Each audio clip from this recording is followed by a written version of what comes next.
을 씻는 셈이 다윗의 족속과 예루살렘 주민을 위하여 열리리라. 만군의 여호와가 말하노라. 그날에 내가 우상의 이름을 이 땅에서 끊어서 기억도 되지 못하게 할 것이며 거짓 선지자와 더러운 귀신을 이 땅에서 떠나게 할 것이라. 사람이 아직도 예언할 것 같으면 그 나은 부모가 그에게 이르기를 내가 여호와의 이름을 빙자하여 거짓말을 하니 살지 못하리라 하고 나은 부모가 그가 예언할 때에 칼로 그를 찌르리라. 그날에 선지자들이 예언할 때 그 환상을 갖기 부끄러워할 것이며 사람을 속이려고 토롭도 있지 아니할 것이며 말하기를 나는 선지자가 아니요 나는 농부라 내가 어려서부터 사람의 종이 되었노라 할 것이요 어떤 사람이 그에게 묻기를 내 두 팔 사이에 있는 상처는 어찌 됨이냐 하면 대답하기를 이는 나의 친구의 집에서 받은 상처라 하리라. 만군의 여호와가 말하노라. 칼아 깨어서 내 목자 내 짝된 자를 치라. 목자를 치면 양이 흩어지려니와 작은 자들 위에는 내가 내 손을 들이우리라. 여호와가 말하노라. 이 온 땅에서 3분의 2는 멸망하고 3분의 1은 거기 남으리니 내가 그 3분의 1을 불 가운데에 던져 은같이 연단하며 금같이 시험할 것이라. 그들이 내 이름을 부르니 내가 들을 것이며 나는 말하기를 이는 내 백성이라 할 것이요 그들은 말하기를 여호와는 내 하나님이시라 하리라. 아멘. 기도하겠습니다. 하나님, 아침마다 새롭습니다. 아침마다 주시는 주님의 음성이 참으로 귀합니다. 하나님, 오늘도 주님의 음성을 들을 수 있어 감사하고 또 그 말씀을 기쁨으로 받을 수 있는 믿음이 있으니 감사합니다. 모든 것이 다 주님의 선물입니다. 오늘도 이 아침에 주님께 나온 모든 주의 백성들에게 주님이 또한 귀한 선물을 주고자 하시오니 마음을 열고 그 선물을 잘 받게 하여 주시고 그 선물이 우리 삶 가운데 하나님의 뜻을 이루는 데 쓰임받을 수 있도록 은혜를 허락하여 주시옵소서. 오늘 말씀도 말씀하시면 잘 듣겠습니다. 예수님의 이름으로 기도드립니다. 아멘. 네, 제가 지난주 토요일에 진짜 좀 부끄럽기도 하고 좀 재미있는 일을 하나 겪었는데요. 요즘에 이제 회사하고 사무실을 가보면 복사하고 스캔하고 팩스를 한꺼번에 할 수 있는 이 복합기라는 게 다 있거든요. 그래서 이런 물건들은 이렇게 인터넷이죠. 이게 와이파이로 다 연결이 돼가지고 컴퓨터가 동일한 와이파이에 연결만 되어 있으면 뭐 컴퓨터를 가지고 복사도 할 수 있고 스캔도 할 수 있고 다 할 수 있습니다. 그런데 이제 문제는 인터넷이 만약에 끊어진다 그러면 이 물건이 굉장히 힘들어진 거예요. 쓸 수가 없는 거예요. 어쨌든 저희 교회 사무실에도 이런 복합기가 한 대가 있고 이게 이제 최근에 바꾼 물건이기 때문에 성능이 이제 굉장히 좋습니다. 그래서 우리가 지금 유용하게 쓰고 있는데 문제는 이제 지난 금요일부터 이 녀석이 인터넷 연결이 안 되는 거예요. 그러니까 그런 표시가 뜨는 거죠. 그래서 이제 먹통에 내는데 이게 안 되면 저희 교회가 지금 사무가 안 되거든요. 그래서 지금 이걸 해결하기 위해서 저희 교회 부목사님하고 저하고 사람들이 모여가지고 막 여기저기 막 보기도 하고 막 프로그램 만져보기도 하고 뭐 이렇게 이것저것 다 해봤는데 안 되는 거예요. 그래서 이제 사람들이 내린 결론이 뭐냐? 지금 엄청나게 큰 문제가 생겼고 우리 힘으로는 고치는 게 불가하다. 이거 고치려고 잘못 만졌다가 문제가 생긴다. 포기. 그래가지고 이제 금요일 하루는 엄청 불편하게 살았죠. 그리고 이제 그 다음 날인 토요일에 이제 이걸 고쳐주시려고 기계에 통달하신 우리 교회 집사님이 사무실에 오셨어요. 근데 이제 저는 긴장되는 거죠. 오늘 이제 주일 준비해야 되고 이게 이제 준비가 안 되면 안 되니까 만약에 우리 집사님도 고치지 못하면 큰일이고 그러면 이제 수리기사님을 불러야 되겠다 이 생각을 하면서 이제 엄청 긴장하고 있었는데 이분이 딱 오시더니 하루 종일 만져도 안 되던 걸 1분인가 2분 만에 고쳐버리는 거예요. 그래서 제가 너무 황당해가지고 집사님 이 작동이 안 된 이유가 뭐였냐고 나도 좀 알자고 여쭤봤거든요. 그러니까 우리 집사님이 저한테 하시는 말씀이 뭐냐, 인터넷 선이 빠져있던데요 이러시는 거예요. 진짜 있었던 일입니다. 그러니까 이게 공동체가 이렇게 중요한 게 뭐냐면 돌머리는 3개 5개가 모여 있어도 돌인 거예요. 죽어도 안 되는 거예요. 근데 이게 뭐 어려운 문제도 아닌데 그냥 전문가 한 명이 딱 오니까 1분 2분 만에 해결을 해버린 거예요. 목사님 다른 문제가 아니고요, 선이 연결이 안 된 거예요. 문제 정확히 진단하니까 해결이 너무 쉬운 거죠. 그래서 제가 참 좌절하고 수치심을 느꼈는데 제가 이 말씀을 왜 드리냐, 여러분 우리 삶에도 문제 일어나거든요. 문제 일어납니다. 근데 우리가 이것들을 고쳐나간다라고 할 때 노력하는 거 너무 중요하죠. 전 노력의 가치를 너무 중요하게 여기는 사람이에요. 그런데 노력 이전에 진단하고 해법이 나오지 않으면 노력이 헛수고되는 거예요. 여러분, 우리가 수고한다는 거 정말 귀하죠. 수고는 너무 중요해요. 그런데 헛수고는요, 헛수고예요. 그 이상의 의미가 없는 거예요. 헛수고하는 한 그 수고는 문제를 해결하지 못해요. 헛수고는 아무 의미가 없는 거예요. 그런데 나의 수고가 문제가 해결되는, 문제 해결로 연결되는 방법이 뭐겠습니까? 일단 진단하고 해법이 정확해야 돼요. 그게 중요해요. 그러면 수고 안 하고도 해결할 수 있는 문제 되게 많고요. 수고를 해야 되는 일이면 그 문제가, 그 문제 해결로 열매가 맺어지는 거예요. 마찬가지로 우리가 삶을 살면서 어떤 문제를 만났다고 할 때 이런 분들 진짜 많아요. 열심히 노력해요. 여러분, 어머니 아버지들 중에 내 자녀에게 문제가 일어났을 때 그냥 두고 보는 부모님이 누가 있어요? 업고 안고 뛰고 병원도 가고. 이러면서 우리가 얼마나 노력하냐 이거죠. 여러분, 저도 마찬가지예요. 여러분, 저희 아버지 교회가 어려웠었거든요. 그게 지켜보고 있었을까요? 아니요. 교회 살려보려고 이것도 해보고 저것도 해보고 밤새도록 철야기도도 해보고 안 해본 게 없어요. 열심히 노력합니다. 그런데 해결이 안 될 때가 있어요. 도무지 방법을 모르겠는 거예요. 그러면 그 이유를 어디에서 찾아야 되겠습니까? 필경 내가 노력은 하지만 노력을 안 한 게 문제가 아니고 진단하고 해법이 잘못된 거예요. 그런데 이제 예를 들면 이런 거죠. 그러니까 오늘 말씀드리려고 하는 게 뭐냐면, 자, 어떤 문제들을 보면요, 내 문제인 경우가 있어요. 그런 경우는 내가 변하면 되는 거예요. 그런데 모든 문제의 원인이 나에게만 있는 것인가? 그렇지 않을 때도 있는 거예요. 예를 들어서 하나님이 어느 날 요셉을 감옥에 보내시거든요. 그러면 한번 생각을 해볼게요. 하나님은 100% 오르세요. 그런데 그런 하나님이 요셉을 감옥으로 보냈어요. 왜일까요? 그러니까 하나님이 지금 신의 한 수를 두신 건데 하나님의 신의 한 수는 단순하진 않아요. 여러 가지 이유가 있을 것인데 그 이유 중에 아주 중요한 하나의 이유가 뭐냐? 요셉이 보디발의 집에 총무로 근무하던 어느 날 그 집에 종 중에 하나가 요셉을 좋아한 게 아니에요. 그 집 주인의 아내가 요셉을 보니 너무 잘생기고 매력이 있는 거예요. 그래서 주인이 요셉을 유혹하기로 결심을 한 거예요. 근데 여러분도 다 아시듯이 이 당시에는 요셉이 고난 중에 있었기 때문에 하나님을 굉장히 두려워했습니다. 그래서 당시에는 내가 성적인 유혹을 이길 힘이 있었어요. 두려워했기 때문에. 그런데 여기에서 문제의 핵심이 뭐냐? 창세기 39장 10절을 보면 여인이 날마다 요셉에게 청했어요. 여기서 청했다라는 것은 그를 유혹했다라는 거예요. 동침하자 동침하자 이러면서 유혹을 했다라는 거죠. 그런데 기록을 보면 요셉이 듣지 아니하여 동침하지 아니할 뿐더러 함께 있지 아니하니라 이래요. 근데 여기서 함께 있지 않았다는 말의 뜻이 뭐냐면 같은 공간에 있지 않았다 이게 아니라 단둘이 있지 않았다 이 뜻이에요. 그러니까 일을 하면서도 언제나 사람이 있는 가운데서 일을 하고 내가 만약에 여주인의 방에 들어갈 일이 생기면 누군가를 데려갔다 이 뜻인 거예요. 단 둘이 있지 않았어요. 요셉은 거절을 잘했죠. 그런데 11절에서 어떤 일이 벌어지냐? 자, 요셉이 여주인의 유혹을 거절하던 그때 그의 일을 하러 그 집 안으로 들어갔어요. 이거 불가피하죠. 일하는 종이 어떻게 주인의 집에 안 들어가요? 들어가죠. 근데 요셉이 들어갔던 이유가 뭐냐면 거기에 누군가가 있기 때문에 들어간 거예요. 들어갔죠.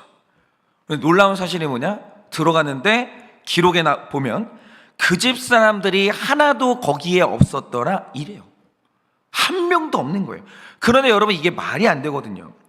여러분 요셉이 노예 중에 총무였다는 말의 뜻이 뭐냐면 요셉이 관리해야 되는 종들이 많았다는 뜻이고 그래서 주인의 옆에는 언제나 시종 드는 종들이 반드시 있었어요. 그런데 이날 이 집에 사람이 아무도 없었대요. 여종하고 요셉만 있는 거예요. 이 말 뜻이 뭐겠습니까? 여주인이 모든 종들을 집에서 나가게 한 거예요. 야, 요셉 언제 들어오냐? 요셉이 일하는 때가 언제냐?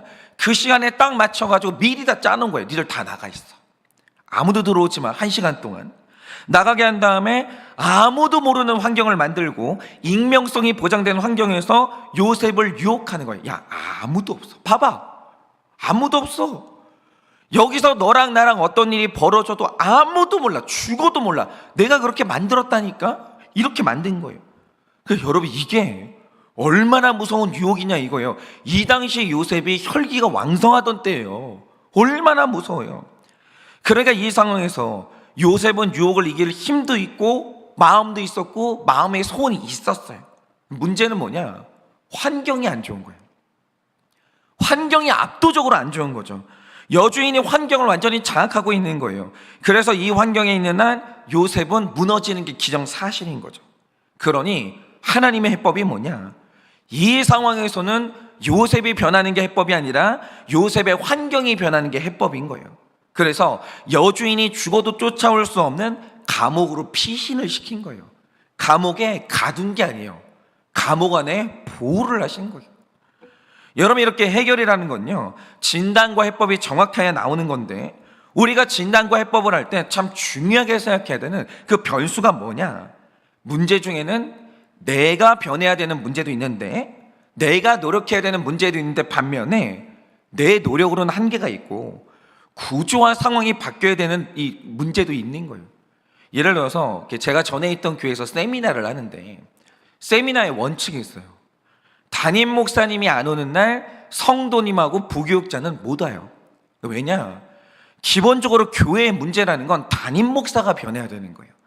그리고 나머지 조력자들이 함께 해주면 변하는 거지, 담임 목사님은 안 변하는데 나머지 평신도하고 만약에 이제 부교육자들이 막 변화시켜 보려고 애를 쓴다, 그 질서가 무너지는 거예요. 더 안 좋아져요. 그러니까 내가 변해야 되는 문제도 있지만 구조와 상황이 바뀌어야 되는 문제도 있는 거예요. 분별을 정확히 해야 되죠. 그런데 이런 관점에서 여러분이 오늘 말씀을 보시면 하나님께서 너무나 아름다운 회복의 말씀을 주십니다. 그래서 1절을 보면, 그날에, 하나님이 회복시키시는 그날에 죄와 더러움을 씻는 셈이 다윗의 족속과 예루살렘 주민을 위하여 열리리라, 이렇게 말씀하세요. 그런데 1절에서부터 중요한 게 뭐냐? 그러면 내 죄와 더러움을 씻는 셈이 어떻게 열리는데요? 그거 중요한 게 아니에요. 이 셈이 열려야 몸을 씻을 거 아니에요. 근데 그 셈이 어떻게 열립니까? 그런데 이 열린다는 말씀의 히브리어를 보면 나프타우를 쓰는데, 이게 열다라는 의미를 지닌 파타의의 수동형이에요. 그러니까 지금 이 말씀에서 셈이 열려야 되는데, 셈이 열리는 건 내가 여는 게 아니라는 거예요. 누가 열어줘야 되는 거예요. 그러니까 우리 인생이 회복된다라고 할 때 내가 회개하고 내가 적용하고 내가 내려놓아서 이루어지는 성화의 시승도 있는 거예요. 내가 해야 되는 문제가 있어요. 그런데 우리 인생의 회복에는 나 혼자서는 절대로 이룰 수 없는 회복도 있는 거예요. 그 영역이 있어요. 그러면 그 영역의 회복이 뭐냐라는 거죠. 그래서 제가 굉장히 중요한 두 가지 말씀을 드려야 되는데, 이게 너무 중요한 주제이기 때문에 하나는 제가 오늘을 하고 또 내일 한 가지를 제가 이제 말씀을 드릴 텐데, 그러면 그 첫 번째가 뭐냐? 여러분이 2절 말씀을 보시면, 그날에 내가 우상의 이름을 이 땅에서 끊어서 기억도 되지 못하게 할 것이며 거짓 선자와 더러운 귀신을 이 땅에서 떠나게 한다라고 해요. 그런데 보세요. 우상은요, 내가 세우는 게 있어요. 내 취향, 내 욕심에 따라서 내가 세우는 게 있어요. 분명히 있습니다. 그런데 우상의 본질 중에 또 하나가 뭐냐면, 우상은요, 윗대에서 물려받는 우상도 있어요. 엄마가 이거 아니면 안 된다는 거예요. 아버지가 이게 세상에서 제일 중요하다고 하는 거예요. 가치관이 이게 무서운 건데, 어머니 아버지가 삶으로 보여주면서 만들었던 우상들이 있다고요. 근데 어머니 아버지가 물려주는 우상도 존재하는 거예요. 조상이 물려주는 우상도 존재하는 거예요.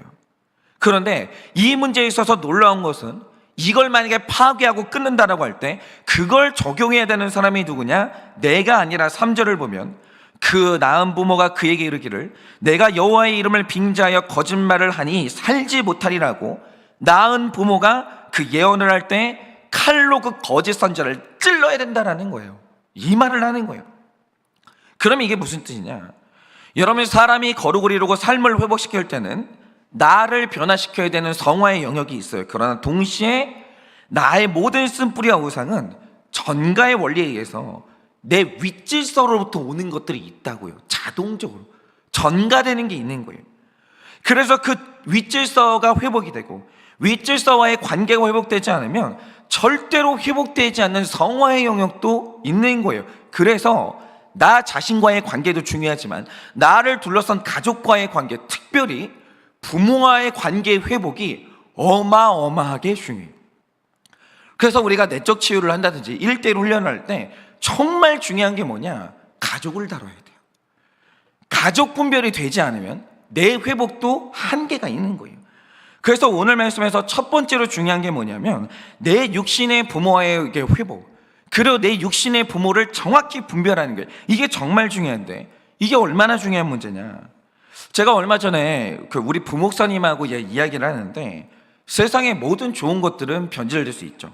예를 들어서 우리가 지금 이제 말씀 운동을 하는데 말씀만큼 좋은 게 어디 있어요? 너무 좋죠. 그런데 말씀이 변질되면 율법주의가 되는 거예요. 마찬가지로 성령 운동, 기도 운동이 너무너무 좋은 거죠. 전 정말 좋아요.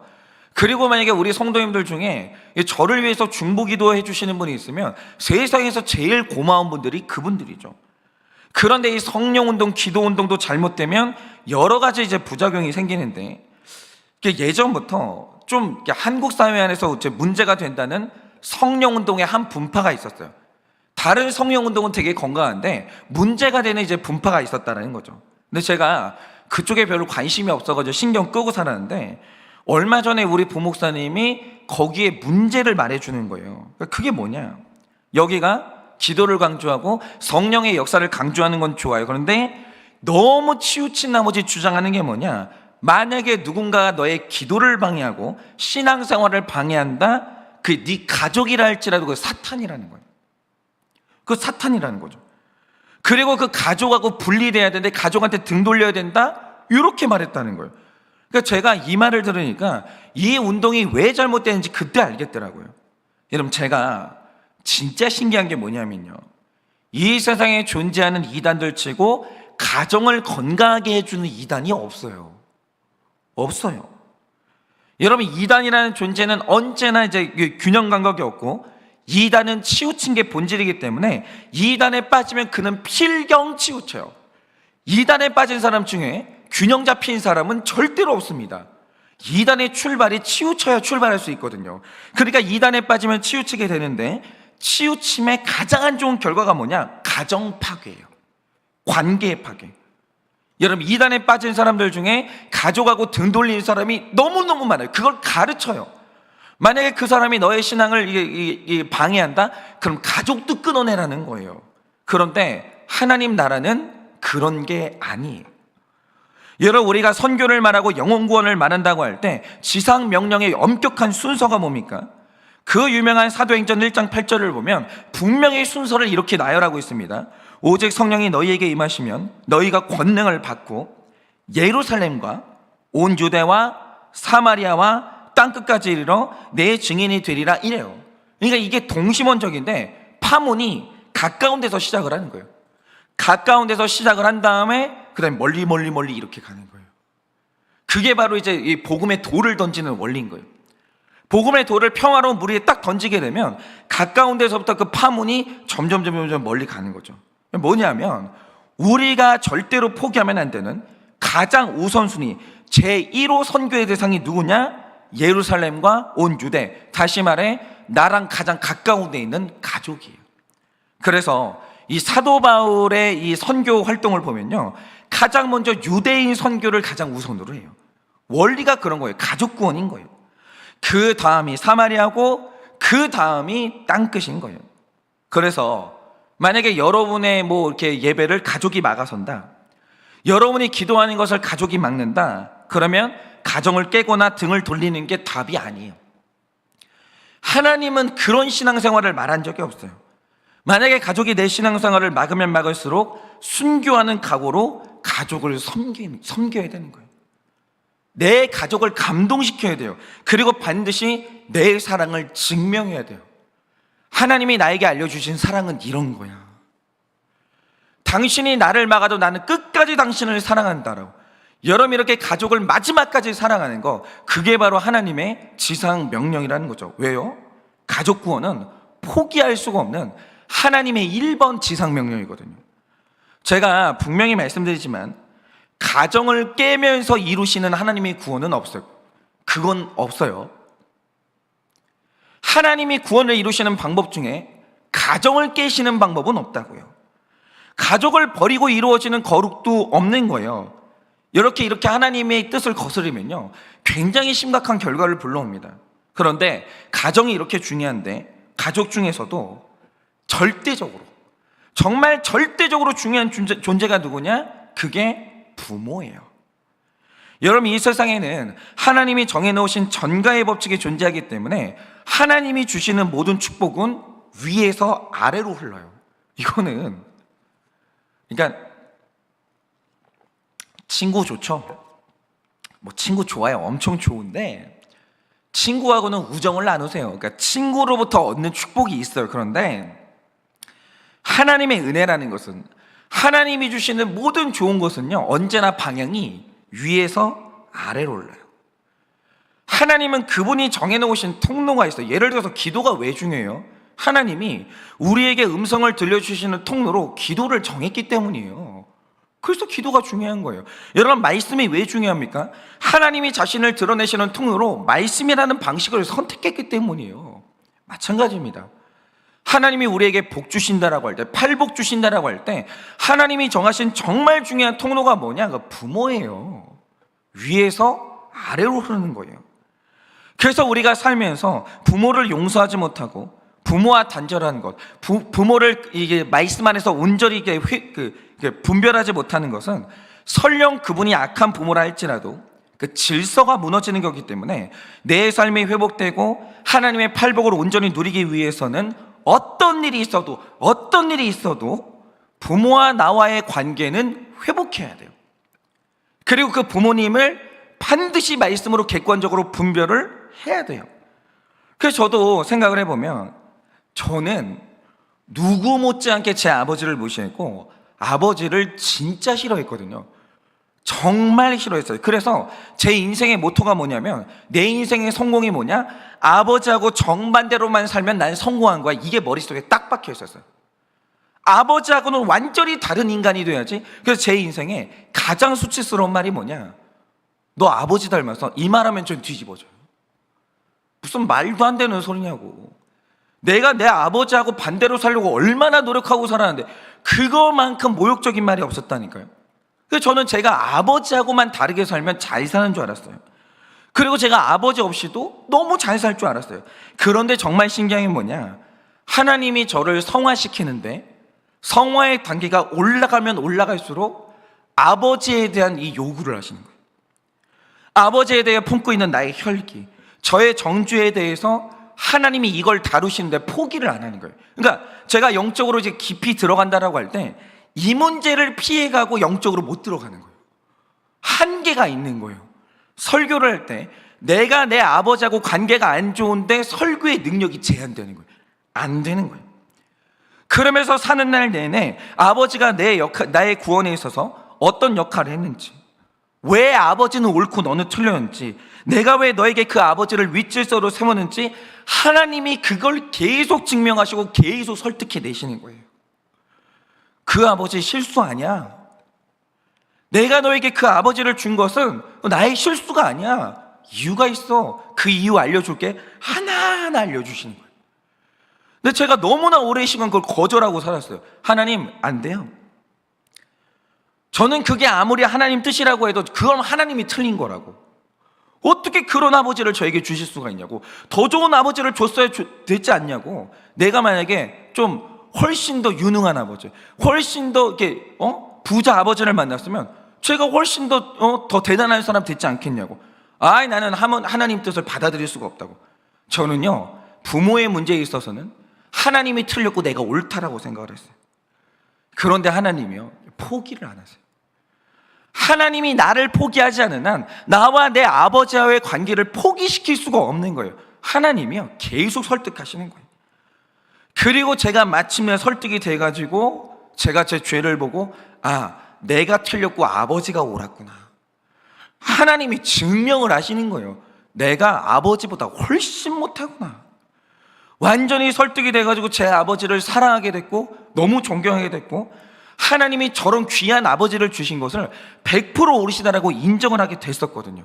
그런데 놀라운 사실이 뭐냐? 아버지와 나와의 관계가 회복이 되니까 진짜 신기한 게, 저는 혈기가 진짜 어마어마한 사람이거든요. 그러니까 설교할 때는 이거는 그냥 100% 혈기만 있는 건 아니에요. 그냥 목소리가 큰 거예요. 삶에서 제 혈기의 절반 이상이 그냥 사라지는 거예요. 여러분, 제가 혈기의 문제로 얼마나 괴로웠겠어요. 하나님, 이 혈기 어떻게 하면 끌 수 있습니까? 노력으로 안 되는 거예요. 그런데 이상하죠. 아버지에 대한 분노가 사라지니까 혈기 절반 이상이 그냥 사라지는 거예요. 그냥. 이게 노력의 영역이 아니었던 거예요. 그리고 하나님 아버지와의 관계가 그냥 열리는 부분이 있는 거예요. 그전에는 그냥 하나님을 아버지라고 부르는 거, 하나님하고 좋은 관계를 맺는 거, 이게 뭔가 한계가 있었거든요. 그런데 아버지하고 관계가 이제 회복이 되니까 그냥 해결되는 게 있는 거예요. 그래서 제가 요즘에 왜 부모와의 관계가 이렇게 중요한지를 경험하고 있는데, 제가 이런 말씀을 드리면 저한테 이렇게 말씀하시는 분들이 분명히 있을 거예요. 그래도 목사님 아버지는 목회자 아닙니까? 아니, 그 목사님 아버지가 바람을 피운 것도 아니고 술 먹고 폭력을 저지른 것도 아니고 도박을 한 것도 아닌데, 아니 그렇게 훌륭한 아버지를 용서하는 게 뭐가 힘들어요? 목사님은 목사님 아버지하고 잘 지낸 거 힘든 거 아니에요. 이렇게 말씀하시는 분들이 있을 거예요. 근데 그 말씀이 너무 맞아요. 너무 맞아요. 솔직히 지금에 와서 제가 고백하는 게 뭐냐면, 저는요, 다른 고난은 있을지 모르겠는데 부모 고난은 없어요. 저 그거 인정해요. 제가 부모 고난이 없어요. 진짜 악한 부모를 만나서 고생해 본 분들에게 저는요, 해줄 말씀이 없어요. 저희 부모님이 훌륭하시거든요. 그런데 저의 삶의 축복이 뭐냐? 제 주변에는 저보다 믿음 좋고 저의 스승이 되어주시는 평신도 분들이 진짜 많아요. 그 중에서도 저에게 많은 것을 가르쳐준 우리 교회 청년 지체가 있는데, 자, 이 지체의 아버지는 아버지가 할 수 있는 죄는 거의 다 지은 것 같아요.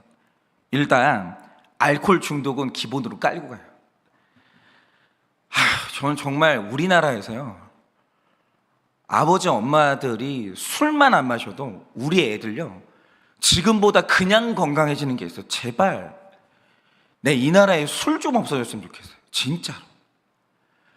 술만 없어져도 가정이 그냥 회복되는 게 있거든요. 마음이 술만 생각하면 답답해 죽겠는데, 일단 이 지체 아버지도 알코올 중독은 기본으로 깔고 가는 거고요. 무능해가지고 돈을 못 벌어요. 경제적으로 이제 힘들게 했죠. 거기다가 바람을 피웠어요. 그냥 폭력 빼고는 다 한 거죠. 그러니까 이 아버지는, 이게 자매가 아버지가 얼마나 싫었는지 이게 이제 남성에 대한 혐오로 이어졌고, 그래서 이 자매가 결혼 생각이 아예 없었어요. 남자 자체가 싫은 거예요. 남자 자체가. 너무 이해가 되죠. 그런데 저도 신기한 게 뭐냐, 이 자매가 우리 교회를 와가지고 이제 훈련을 받기 시작하는데, 그 아버지라는 상처는 좀 잊고 묻어두고 그러고 살면 얼마나 좋아요. 얼마나 좋아요. 생각만 해도 짜증이 나는데, 생각만, 내 인생의 모든 슬픔이 다 아버지하고 관련되어 있는데 그거 이제 묻어두고 살면 얼마나 좋아요. 그런데 하나님께서 이 자매를 너무 사랑하시는 거예요. 그리고 얼마나 복을 부어주시는지 이 자매에게 있어서 아버지의 문제를 포기를 안 하시는 거예요. 그래서 이제 훈련을 받으니까 이 자매가 이제 머리로는 이해를 했어요. 아버지 때문에 내 구원이 이루어진 것도 알겠고, 그 아버지에게 사랑도 받았고, 그 아버지 덕분에 고아로 자라지 않은 것도 감사해요. 머리로 알겠어요. 문제는 가슴으로 안 내려오는 거예요. 마음에 받은 상처가 너무 크니까. 그러니까 분노가 사라지지 않고 깨끗한 회복이 안 되는 거죠. 그러던 중에 있었던 일이 뭐냐, 이 자매가 가끔씩 찾아오는 우울증이 있었어요. 왠줄 모르겠는 거죠. 아니, 자매님이 그렇게 막 이렇게 의지력이 없는 사람이 아니에요. 정말 이렇게 똑똑하고요, 되게 괜찮아요. 그런데 자꾸 정기적으로 우울증이 찾아오는 거예요. 그러니까 그것 때문에 힘들어하다가 어느 날 상담을 받게 됐는데, 상담 중에 알게 된 놀라운 사실이 뭐냐, 이 자매의 기질과 아버지의 기질이 거의 완전하게 동일하다는 사실을 알게 됐어요. 그러니까 무슨 일이 생기면 낙심하고 좌절해서 인생이 무너지는 성향 자체가 나하고 아버지하고 똑같은 거예요. 그런데 이 자매는 지금까지 무너지지 않고 잘 살았는데 아버지는 완전히 무너졌거든요. 그러면 이 둘의 차이가 뭐냐라고 할 때, 우리 자매는 스스로 고백하길, 자기는 살면서 너무 좋은 공동체를 만났다는 거예요. 그러니까 우리 교회뿐만이 아니라 이 자매가 어릴 때부터 교회를 다녔는데 너무 좋은 어른들을 만났대요, 교회 안에서. 그래서 그 안에서 너무 이제 부모님 같은 어른들을 만났고, 자신이 힘들 때마다 공동체가 힘이 되어줬다라는 거죠. 그래 결정적으로 이 자매가 하나님을 만났기 때문에 무너질 때마다 하나님이 은혜를 공급했다라는 거예요. 자기는 정말 복을 많이 받았대요. 그런데 자매가 고백하길, 만약 내 삶에 말씀도 없었고 공동체가 없었다면 자기가 생각해도 내가 아버지처럼 됐을 것 같다는 거예요. 그게 이제 상담 가운데 깨달아진 거예요. 내 삶 가운데서 말씀 없고 공동체 없으면 내가 아빠네? 이걸 알게 된 거예요, 이거를. 그런데 우리 아버지는 왜 무너졌냐? 내 아버지가 나랑 똑같이 연약한 사람인데 우리 아버지 인생에 공동체가 없었어요. 생각해보니까 우리 아버지가 되게 외로운 사람이었대요. 공동체가 없었어요. 그런데 여기서 회개해야 될 게 뭐냐? 우리 자매는 연약할 때 붙들어준 공동체가 있어서 살았는데, 그러면 아버지도 흔들릴 때 사랑해주는 공동체가 필요했거든요. 그런데 나는 내 아버지의 공동체가 되어주지를 못한 거예요. 아버지가 술 마시고 바람을 피울 때마다 정말 혐오를 했대요. 그리고 아예 없는 사람 취급을 했다는 거죠. 그리고 마음속으로 이렇게 품은 생각이 뭐냐? 네가 나랑 무슨 상관이냐고.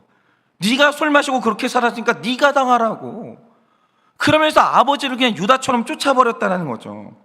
그런데 만약 내가 내 아버지의 공동체가 되어줘서 아버지에게 예수님을 전해주고 내가 내 아버지를 붙잡아주고 내가 내 아버지를 사랑했다면 우리 아빠도 나처럼 일어났을지도 모르는데, 우리 아버지 인생에 나는 공동체가 되어주지 못했구나, 이게 깨달아지니까 그날 아버지한테 너무 미안하더라는 거예요. 아빠하고 나하고 똑같은 사람인데, 다를 게 없는데, 우리 아빠도 예수님 만나고 공동체에 있었으면 절대 그럴 사람이 아닌데 너무 미안하더라는 거예요. 그리고 이전에는 아버지가 용서의 대상인 줄 아는데 알고 보니까 우리 아버지를 그렇게 만드는 사람이 나였던 거예요. 나. 우리 아버지 멸시하고 없는 사람 취급했던 내가 우리 아버지를 그렇게 만든 거예요. 내가 죄인이더라는 거죠. 오히려 내가 아빠한테 미안하다고 해야 되는 거예요. 그럼 문제는 뭐냐? 이걸 깨닫기 전에 아버지가 돌아가신 거예요. 그러니까 이 자매가 이걸 깨닫던 날 하나님 앞에서 진실하게 회개했어요. 우리 아버지는 내가 용서해야 될 사람이 아니고 내가 죄송하다고, 내가 회개해야 될 사람이라고. 그러면서 이 자매가 불쌍한 그 아버지하고 화해가 이루어진 거예요. 아버지 너무 미안하고 너무 죄송하고, 정말 천국에서 아버지를 만날 수만 있다면 정말 그 아버지와 다시 관계를 회복하고 싶다고 화해가 이루어진 거예요. 그래서 지금은 세상에서 가장 미안한 사람이 아버지고 가장 고마운 사람이 아버지가 됐는데, 신기한 게 있어요. 그게 뭐냐면, 저는 이 자매가 결혼할 수도 있고 안 할 수도 있어요. 근데 문제는 남자가 혐오가 되니까 결혼 자체가 싫은 거는 어떻게 할 수가 없잖아요. 제가 그걸 어떻게 강요를 해요? 이 자매가 싫다는데 어쩔 수가 없는 거죠. 이거 노력의 영역이 아니고 설득의 영역이 아닌 거예요. 근데 이 자매가 영적으로 열리는 거예요. 아버지하고 관계가 회복되니까 하나님 아버지하고 더 가까워지는 거예요. 그래서 깨닫는 수준 자체가 달라졌는데, 그 중에 가장 좋은 일이 뭐냐? 이 자매가 결혼에 대한 마음이 열린 거예요. 내가 가정을 이루어야 되겠다. 이 자매가 신가정을 꿈꾸게 된 거예요. 여러분, 바로 이거죠. 사람의 내면 안에는 회복돼야 될 것도 있지만 죽어야 될 혈기, 상처, 우상들도 있는데, 물론 나의 거룩과 나의 내려놓음을 통해서 해결할 수 있는 내 문제가 있어요. 그런데 하나님은 질서를 통해 일하시기 때문에 우리에게 팔복과 회복을 주고 싶어도 내 윗질서, 특별히 부모와의 관계가 회복되지 않으면 충분히 주실 수가 없고 회복이 안 되는 게 있는 거예요. 정말 그래요. 여러분, 하나님은 질서의 하나님이기 때문에 그 사람이 질서를 무시하고 질서를 무너뜨려도 질서와 상관없이 주시는 팔복은 없어요. 그래서 우리가 회복되고 세워지려면 제일 먼저 질서가 회복돼야 되는데, 무엇보다 첫 번째로 내 윗질서인 부모의 관계가 회복돼야 되고, 내 부모 안에 있는 이 죄성, 그리고 나에게 물려준 우상, 그게 완전히 분별이 돼야 되는 거예요. 그게 회복이에요. 그러니까 우리 부모님은 늘 좋았다, 우리 부모님은 늘 옳았다, 이런 게 회복이 아닌 거예요. 말씀 안에서 우리 부모님의 죄성 분별하고, 그러나 우리 부모님이 나의 구원에 어떤 이 은혜를 끼쳤는지 그것까지 다 분별을 해야 되는 거예요. 그리고 부모님을 사랑으로 껴안아야 되는 거예요. 그런데 이 설교를 듣는 분들 중에서는 너무 악한 부모를 만나가지고 너무 큰 상처를 받은 분들이 있다는 걸 제가 알아요. 정죄하는 게 아니에요. 그 부모님을 용서하지 못한다고 할 때 너는 잘못됐다, 이걸 말하는 게 아니에요. 그러나 하나님의 세계 안에서는요, 하나님이 그 부모님을 줬던 그 이유가 있는 거예요. 여러분, 하나님이 무죄한 요셉을 감옥으로 보낼 때 그래야만 하는 이유가 있었던 거예요. 나는 그 부모를 만나야 되는 이유가 있었던 거예요. 그리고 그 부모를 만나야만 이루어졌던 구원이 있었던 거고 내 성화가 있는 거예요. 그걸 해석해야 돼요. 근데 그거는, 그 해석하는 건 내 힘으로는 안 되고 공동체와 말씀이 있어야 돼요. 끊임없이 공동체 안에서 나의 부모의 롤모델을 만나야 되는 것이고 많은 사람을 만나야 돼요. 근데 그러자면 구속사적인 관점이 없으면 안 되고 공동체가 없으면 안 되는 거예요. 그런데 하나님께서 오늘 여러분에게 이 설교를 듣게 하셨고 이런 부모님을 만나야 됐던 이유가 있다라고 하시니까 포기하지 마시고 해석과 회복을 사모하세요. 계속 큐티하시고 훈련받고 공동체와 나눔을 하면서 하나님께 해석해달라고 기도하세요. 그리고 만약에 이 설교를 부모님이 듣고 계시거든, 부모님이 먼저 회개하셔야 돼요. 부모님들이 먼저 손 내밀어야 돼요. 부모님들이 먼저 회개를 하셔야 돼요. 내 우상에 대해서, 내가 너에게 물려준 우상에 대해서 부모님이 먼저 해결하셔야 돼요. 그러면 자녀들은 고난당하지 않고 지름길 가요. 부모님들이 할 수 있으면 먼저 하시고 자녀들이 할 수 있으면 자녀들이 해야 돼요. 누군가 한 명은 나서가지고 부모 자녀 관계는 회복이 돼야 돼요. 근데 이걸 사모하기만 해도 그때 하나님은 말씀하실 것이고, 그래서 부모와의 관계가 회복되는 날 그 질서를 통해 여호와의 이름을 빙자했던 거짓말들은 찔림을 받고 내 안에 세워진 모든 우상들이 무너지는 놀라운 역사는 일어날 것입니다. 그러니 포기하지 마시고 내려놓지 마시고 정말 하나님의 뜻 안에서 해석해 나가시면서 부모님과의 관계를 회복해내는 여러분 되시기를 예수님의 이름으로 축원을 드립니다. 이 시간에 제가 기도하고 축도함으로 마치도록 하겠습니다. 기도하겠습니다. 주님, 하나님은 오르십니다. 하나님은 100% 오르십니다. 하나님은 실수하지 않는 하나님이십니다.